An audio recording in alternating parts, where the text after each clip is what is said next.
सभी सनातनी बंधुओं को हर हर महादेव। आपका हिमाचली सुरेंद्र पंडित चैनल में स्वागत है। तो आइए आज सुनते हैं श्री पंचमी की व्रत कथा। सतयुग में विदर्भ नगरी में शेंजित नामक राजा हुए थे। वह ऋषियों के समान थे। उन्हीं के राज में एक कृषक सुमित्र था।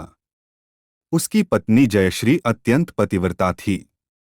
एक समय वर्षा ऋतु में जब उसकी पत्नी खेती के कामों में लगी हुई थी तो वह रजस्वला हो गई। उसको रजस्वला होने का पता लग गया, फिर भी वह घर के कामों में लगी रही। कुछ समय बाद वह दोनों स्त्री पुरुष अपनी अपनी आयु भोगकर मृत्यु को प्राप्त हुए। जयश्री तो कुतिया बनी और सुमित्र को रजस्वला स्त्री के संपर्क में आने के कारण बैल की योनि मिली, क्योंकि ऋतु दोष के अतिरिक्त इन दोनों का कोई अपराध नहीं था। इसी कारण इन दोनों को अपने पूर्व जन्म का समस्त विवरण याद रहा। वे दोनों कुतिया और बैल के रूप में उसी नगर में अपने बेटे सुचित्र के यहाँ रहने लगे।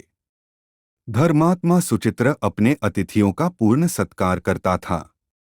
अपने पिता के श्राद्ध के दिन उसने अपने घर ब्राह्मणों को भोजन के लिए नाना प्रकार के भोजन बनवाए।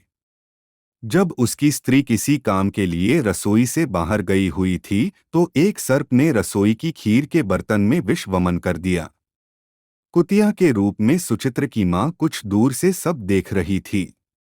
पुत्र की बहू के आने पर उसने पुत्र को ब्रह्मा हत्या के पाप से बचाने के लिए उस बर्तन में मुंह डाल दिया। सुचित्र की पत्नी चंद्रवती से कुतिया का यह कृत्य देखा न गया और उसने चूल्हे में से जलती लकड़ी निकालकर कुतिया को मारी। बेचारी कुतिया मार खाकर इधर उधर भागने लगी।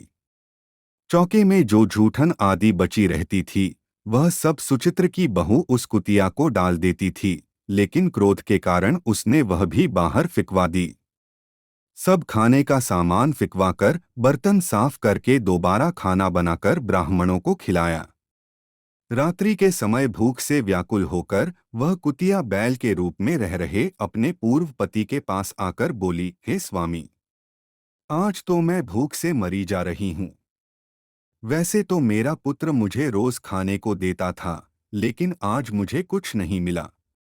सांप के विष वाले खीर के बर्तन को अनेक ब्रह्मा हत्या के भय से छूकर उनके न खाने योग्य कर दिया था। इसी कारण उसकी बहू ने मुझे मारा और खाने को कुछ भी नहीं दिया। तब वह बैल बोला, हे भद्रे, तेरे पापों के कारण तो मैं भी इस योनि में आ पड़ा हूँ और आज बोझा ढोते ढोते मेरी कमर टूट गई है। आज मैं भी खेत में दिन भर हल में जुता रहा। मेरे पुत्र ने आज मुझे भी भोजन नहीं दिया और मुझे मारा भी बहुत। मुझे इस प्रकार कष्ट देकर उसने इस श्राद्ध को निष्फल कर दिया। अपने माता पिता की इन बातों को सुचित्र सुन रहा था। उसने उसी समय दोनों को भरपेट भोजन कराया और फिर उनके दुख से दुखी होकर वन की ओर चला गया। वन में जाकर ऋषियों से पूछा कि मेरे माता पिता किन कर्मों के कारण इन नीची योनियों को प्राप्त हुए हैं और अब किस प्रकार से इनको छुटकारा मिल सकता है। तब सर्वत्मा ऋषि बोले, तुम इनकी मुक्ति के लिए पत्नी सहित ऋषि पंचमी का व्रत धारण करो तथा उसका फल अपने माता पिता को दो।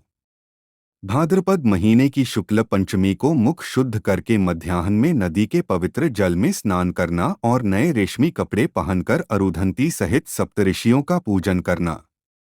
इतना सुनकर सुचित्र अपने घर लौट आया और अपनी पत्नी सहित विधि विधान से पूजन व्रत किया। उसके पुण्य से माता पिता दोनों पशु योनियों से छूट गए। इसलिए जो महिला श्रद्धापूर्वक ऋषि पंचमी का व्रत करती है वह समस्त सांसारिक सुखों को भोग कर बैकुंठ को जाती है।